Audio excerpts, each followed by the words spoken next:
ગુજરાતના બિલ્ડર્સ ગ્રુપમાંનું એક વેલ રેપ્યુટેડ અને વિશ્વસનીય ગ્રુપ એટલે ગુરુપ્રસાદ ગ્રુપ। મિત્રો, મહાકુંભ પ્રોપર્ટી એક્સપોમાં આ સ્ટોલ પણ અહીંયા લગાવવામાં આવ્યો છે। અમારી સાથે ગુરુપ્રસાદ ગ્રુપથી શિવાની મેમ છે। મેમ, શું કહેવા માંગો છો? શહેરના કયા કયા વિસ્તારમાં આપની સાઇટ આવી છે? ઓકે, અમારું જે પાસ પ્રોજેક્ટ છે, જેમ કે મારું એક શિવાબી લક્ઝુરિયા કરીને છે, જે ઓલરેડી પૂરું થઈ ગયું છે અમારું। બીજું જે અમારું છે માંજલપુર લોકેશનમાં, અને જે એક બીજું છે કલાલી લોકેશનમાં છે। બંને પ્રોજેક્ટની વિશે વાત કરું તો જે માંજલપુર લોકેશનમાં પ્રોજેક્ટ આવેલું છે, જેમાં 3 and 4 BHK luxurious apartment available છે, જેનું નામ પ્રોજેક્ટનું ડિવાઇન હેરિટેજ છે। અને જે અમારું કલાલી લોકેશનમાં છે, એનું પ્રોજેક્ટનું નામ જેપી પ્રિઝમા છે, જેની અંદર 3 and 4 BHK લક્ઝરિયસ અપાર્ટમેન્ટ છે। 1300 થી કાર્પેટ સ્ટાર્ટ થાય છે મારી પાસે। લાસ્ટ ટુ લાસ્ટ મારી પાસે 1800 સુધીના કાર્પેટ અવેલેબલ છે।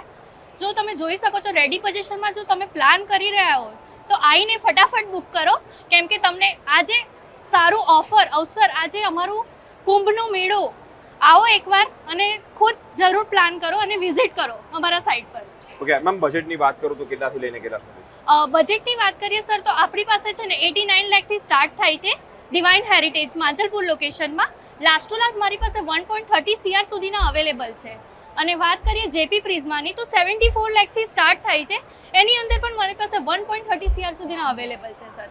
ઓકે, મહાકુંભ પ્રોપર્ટી એક્સપો 3-4 દિવસ થઈ ગયા, કેવો પ્રતિસાદ મળ્યો છે? એના વિશે મેં વાત કરું તો મને ખૂબ સારું લાગ્યું। ઇવન અમે સામેથી એવું કહી રહ્યા છે કે આવું ઇવેન્ટ, આવું અવસર વડોદરાની અંદર વારંવાર થવું જોઈએ, અને જરૂરથી બધા આવીને વિઝિટ કરો અને તમારી પ્રોપર્ટીની નવી શરૂઆત કરો કે તમે પણ લઈ શકો ને આ મેળામાં જરૂર આવો એકવાર।